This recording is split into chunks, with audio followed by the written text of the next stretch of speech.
मीरानगरी Merta city में आंखों के निःशुल्क कैंप का आयोजन किया। कैंप में 250 रोगियों की आंखों की जांच कर 50 व्यक्तियों को लेंस प्रतिरोपण के लिए चयनित किया गया। मीरानगरी मेड़ता सिटी में रामधाम देवल में दादो साहब परिवार गुरु अस्थि नेत्र चिकित्सालय पीपाड़ और जिला अंत निवारण समिति जोधपुर के संयुक्त तत्वाधान में 126वां निःशुल्क नेत्र जांच एवं लेंस प्रतिरोपण आयोजन लगाया गया। शिविर में नेत्र रोग विशेषज्ञ डॉक्टर साहिल भंडारी और डॉक्टर प्रकाश माथुर की टीम ने सुबह 10 बजे से 3 बजे तक 250 व्यक्तियों की जांच कर 50 व्यक्तियों को ऑपरेशन के लिए चयनित कर बस के द्वारा पीपाड़ के लिए रवाना किया गया। प्रकाश है, मैं गुरु अस्थि नेत्र चिकित्सालय से यहाँ पर आया हूँ।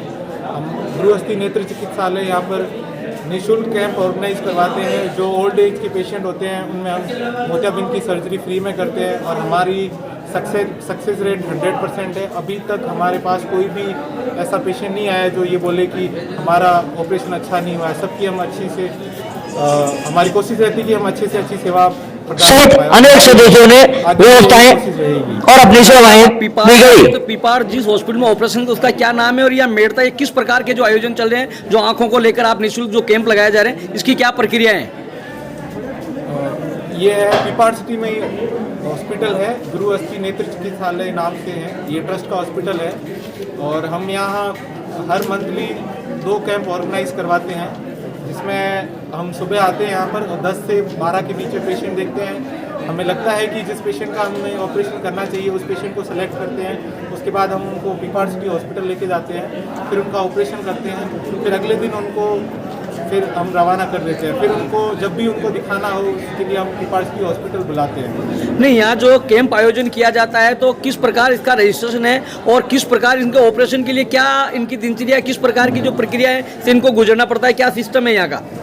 यहाँ पर जैसे ही पेशेंट आता है, सुबह से ही पेशेंट आ जाते हैं, हमारी टीम पेशेंट सेलेक्ट करती है, पेशेंट की सारी जांचें करते हैं। किसी को शुगर बीपी अगर बढ़ा हुआ रहता है तो उसको कैंसिल करते हैं। तो जो भी सेलेक्टेड पेशेंट होते हैं उनको हम सेलेक्ट कर लेते हैं। उसके बाद बस में बिठा के लेके जाते हैं। वहाँ पर या तो इवनिंग में या फिर अगले दिन सुबह ऑपरेशन हो जाता है। उसके बाद पेशेंट को वापस खाना वाना खिला के बस में बिठाते हैं और यहाँ पर पेशेंट आ जाते हैं वापस। प्रत्येक कैंप में कितने ऐसे पेशेंट चुने जाए और उसके लिए क्या प्रक्रिया है? ये हमारी रेंज पे डिपेंड करता है। हम 35 से 50 के बीच में पेशेंट सेलेक्ट करते हैं। 50 से ऊपर नहीं कर सकते क्योंकि हम 3 ही डॉक्टर हैं, तो इससे ज़्यादा हम ऑपरेशन नहीं कर सकते। मैक्सिमम लिमिट हमारी 50 है और मिनिमम 35 है। आपके हॉस्पिटल द्वारा महीने में इस प्रकार के कितने और कहाँ कैंप आयोजित किए जाते हैं? ये मंथ में हम अराउंड 10 कैंप ऑर्गेनाइज करते हैं। ये डिफरेंट मेड़ता सिटी के आसपास जो छोटे मोटे गांव हैं उनमें ऑर्गेनाइज करवाते हैं। और मेड़ता सिटी में क्योंकि ये बड़ा एरिया है तो इसमें हम कोशिश करते हैं कि मंथ में हम 3 कैंप ऑर्गेनाइज करवाएं।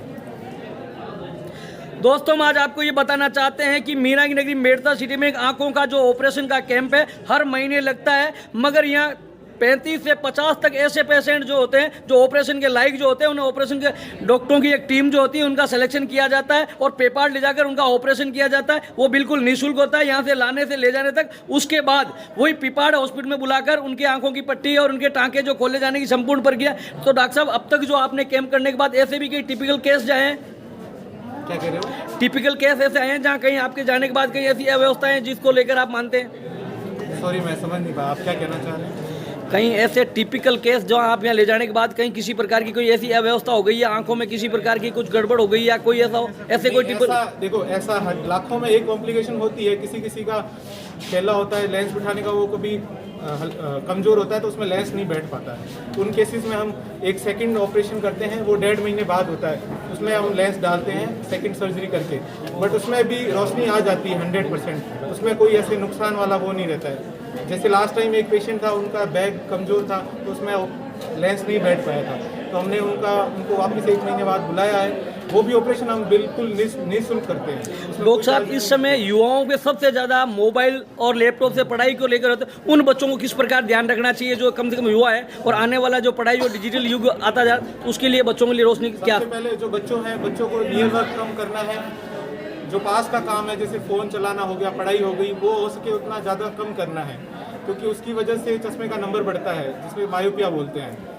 और सेकंड चीज़ है, अगर बहुत ज़्यादा आप फ़ोन चला रहे हैं या फिर आपका स्क्रीन टाइम बहुत ज़्यादा है, अगर आप ऑनलाइन क्लासेस करते हैं तो उसके लिए आपको 20-20 रूल फॉलो करना होता है। जिसमें क्या होता है, आपको 20 मिनट्स के बाद आपको 20 फीट दूर देखना है 20 सेकंड्स के लिए। तो ये रूल फॉलो करना है अगर आप बहुत टाइम के लिए स्क्रीन यूज़ कर रहे हैं तो।